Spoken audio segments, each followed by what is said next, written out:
Welcome madam, welcome. नमस्कार madam, नमस्कार नगिन भाई, नमस्कार पटेल साहब। हसमुख लाल जी। सबको नमस्कार करने की जरूरत नहीं, हमें कर लिया काफी है। सफर कैसे रहा मैडम? बॉथम कंपनी से हमारी डील हो गई है। एक्सेलेंट। आप गई थी वो तो होना ही था।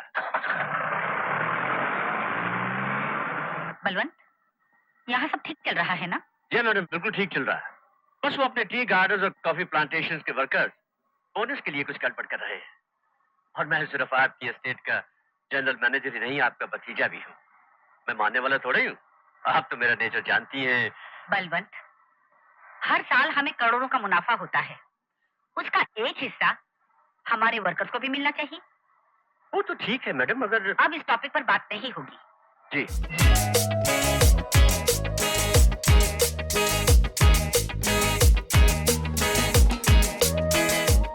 Welcome madam. Good morning madam. Good morning. Anthony. Yes madam. Ravi की तबीयत तो ठीक है? जी मैडम, बाबा साहब बिल्कुल ठीक है। कहाँ है वो? उन्हें कहीं से फोन आया था, वो बहुत जल्दी में कहीं चला गया। ओह,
तुम तो मेरा नेचर जानते हो हसमुख। मैडम का गम मुझसे देखा नहीं जाता। आपसे तो मैडम का बेटा भी नहीं देखा जाता था। जब कार के ब्रेक की डिबरिया ढीली करके उसे ठिकाने लगा दिया तो गम का भी कुछ बंदोबस्त कर देंगे आप। फिर वही बकवास। लगता है तुम्हें नशा हो गया है। नशा? हुजूर, आज आप करोड़ों की दौलत के अकेले वारिस हो गए। आपको इस दौलत का नशा नहीं हुआ तो मुझे इस दारू का नशा क्या होगा? बस इतना है, मैं तो आपका कुत्ता हूँ सरकार, ख्याल रखिएगा। अरे तुम तो मेरा नेचर जानते हो हसमुख। हाँ। खाता हूँ तो खिलाता भी हूँ। आज से ये कमरा बंद रहेगा प्रिंसिपल साहब। रवि का सारा सामान जैसा है हमेशा वैसा ही रहेगा। कभी वो बहुत याद आएगा तो मैं इस कमरे को देख लिया करूंगी। स्टूडेंट्स तो जिंदगी में कितने आए गए, लेकिन रवि मेरा फेवरेट स्टूडेंट था। बचपन से हर चीज में होशियार, पढ़ाई, स्पोर्ट्स। बड़े होकर शिकार का शौक हुआ तो उसमें भी। और ये देखिए, स्केचेस कितने अच्छे बनाता था। प्रिंसिपल साहब, एक दिन मैंने रवि से पूछा कि बेटा तुम सिर्फ ये चिड़ियों के ही स्केच क्यों बनाते हो? तो कहने लगा कि मम्मी तुम तो जानती। ये एंथनी। मैडम, कोई लड़की आपसे मिलने आई है। नाम? आमिनी। सच मानिए, मैं जो भी कह रही हूँ सच है। बकवास कर रही हो तुम। मैंने तुम्हारा नाम भी रवि के मुंह से कभी नहीं सुना। मगर हम दोनों एक दूसरे को बहुत दिनों से जानते थे। कोई सबूत है? जी नहीं।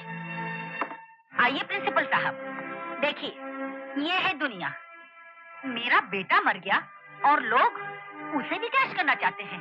ये लड़की अभी कह रही थी कि रवि के बच्चे की माँ बनने वाली है। मुझे ब्लैकमेल करने आई है। नहीं नहीं, मेरी ऐसी कोई नीयत नहीं है। मैं तो सिर्फ आपको। Shut up! तुम मुझको जानती नहीं हो। एक इशारे पर तुमको जेल भिजवा सकती हूँ, मगर अपने बेटे के नाम का तमाशा नहीं बनाना चाहती। बलवंत, इस लड़की को देख लो। आइंदा ये इस घर तो क्या, इस इलाके में दिखाई ना दे। देखिए, मैं आपसे। Just get out from here. Kamini, मेरी बात सुनो। इस तरह रो रो के जान गंवाने से कुछ नहीं होगा। देखो कामिनी, तुम शांति की सहेली हो और मैं शांति का हस्बैंड हूँ। इस रिश्ते से अगर तुम मुझे कुछ कहने की इजाजत दो तो मैं कहूँ। कैसी बात करते हैं विनोद भैया? आप दोनों के सिवा मेरा है एक कौन?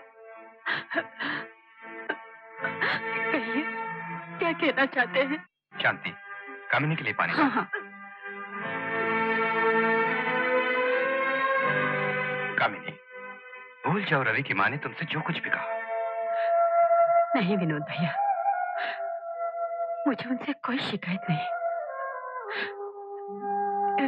जब उन्होंने मेरा नाम तक नहीं सुना था, तो वो कैसे मान लेती कि मैं। विनोद, आया भाई साहब।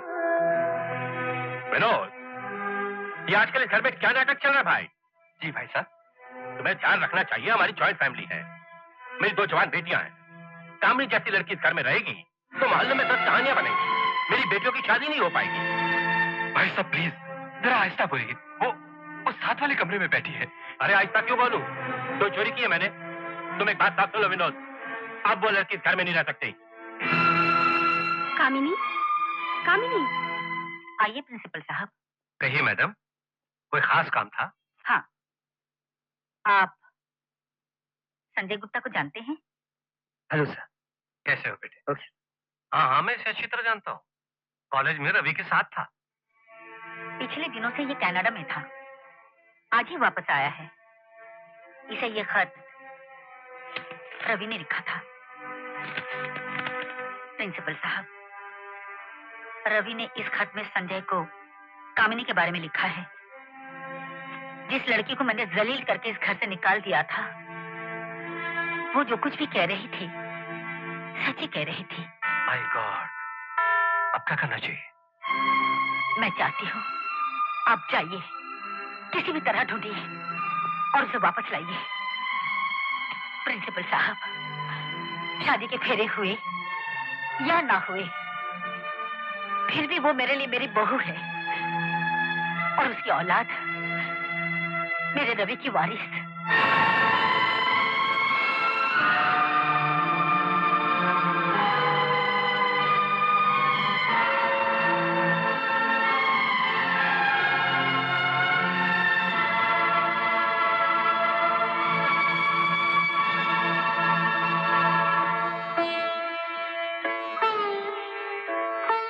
कहीं नहीं मिली वो, 1000 तलाश किया। गलती हुई है मुझसे, प्रायश्चित करने का मौका तो दे दो।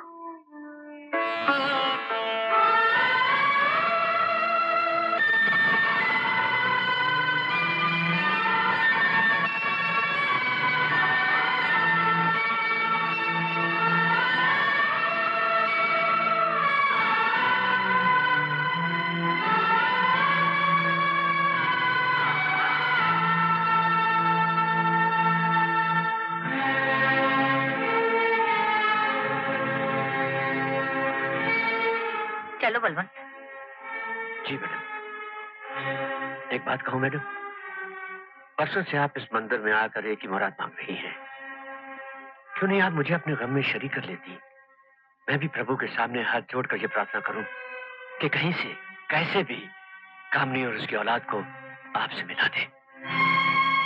जो पाप मुझसे हुआ है उसका प्रायश्चित भी मुझे ही करना है बलवंत। मगर इतने दिनों से आप जो गम झेल रही है, मैं सोचता हूं तो मुझ पर क्या गुजरती है। अब क्या बताऊं मैडम, आप तो मेरा नेचर जानती हैं। बलवंत, मैं जितनी बार इस मंदिर में आई हूँ, मेरा विश्वास और मजबूत हुआ है कि एक दिन मुझे कामिनी भी मिलेगी और इस दुनिया में रवि की बेटी या बेटा जो भी है वो भी मैं उसे देखे बिना मरने वाली नहीं हूँ।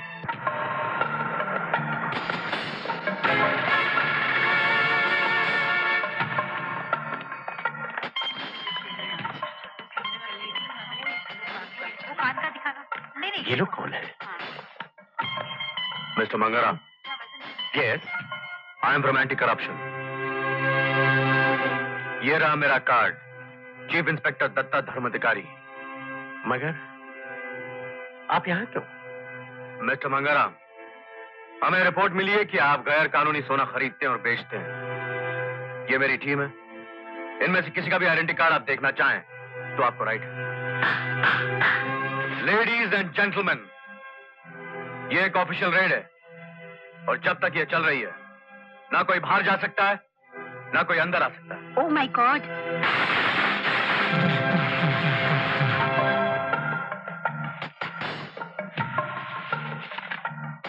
ये नवंबर 90 की रसीद बुक है, नोट करो।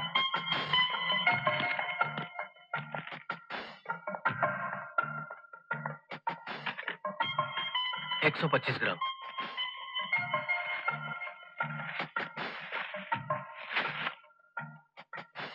सेठ जी, आधा सोना तो गैर कानूनी है, बहुत बुरे फंस जाएंगे हम लोग। कुछ न कुछ तो करना पड़ेगा। जी सर, आप बिल्कुल इत्मीनान रखिए, काम बिल्कुल ठीक चल रहा है। ये बस मुझे लगता है 2-3 घंटे और लगेंगे। जी ठीक है, मैं आ जाता हूँ। यस। इजाजत हो तो 1 मिनट बात कर सकता हूँ आपसे? कहिए। धर्माधिकारी जी, आप तो समझदार आदमी लगते हैं। कोई ऐसी तरकीब नहीं हो सकती कि आप भी खुश हो जाएं और हम भी परेशान न हो? मेरी बात समझ रहे हैं ना आप? सर ये ज्वेलरी। 1 मिनट, मैं आपकी बात बहुत अच्छी तरह समझ रहा हूं मिस्टर मंगाराम, मगर आप यह समझ लीजिए, अगर आपने मुझे रिश्वत देने की कोशिश की तो अरेस्ट करवा दूंगा आपको। जी, मैं तो ये कह रहा था। क्या समझते हैं आप लोग कि हर आदमी का ईमान बिका होता है? हाँ बोलो, क्या बात है? सर ये ज्वेलरी है जिसकी पूरी डिटेल लिख ली गई है। इस पर इनके अकाउंटेंट के साइन लिए? जी। रमेश, मैं घंटे भर में लौटता हूँ। Okay sir. बैग।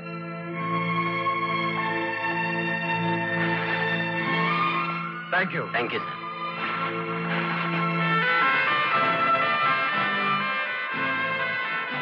रमेश, जरा मंगाराम को फोन देना। एक्सक्यूज मी, सर है फोन पर। किसका सर है फोन पर? नहीं, दत्ता धर्माधिकारी सर है फोन पर। सर हेलो जी, मैं मंगाराम बोल रहा हूँ। मंगू, इतनी उम्र हो गई तुम्हारी लेकिन बचपना नहीं गया। जी? अब सुनो, तुम्हें करना क्या है? उन लड़कों से कहो कि अपने अपने घर जाए, तुम दुकान पर लगाओ ताला और सीधे लपको पुलिस स्टेशन। जी? Police station? अरे दिन दहाड़े तुम्हारी दुकान लुट गई, पुलिस में रिपोर्ट नहीं लिखवाओगे क्या?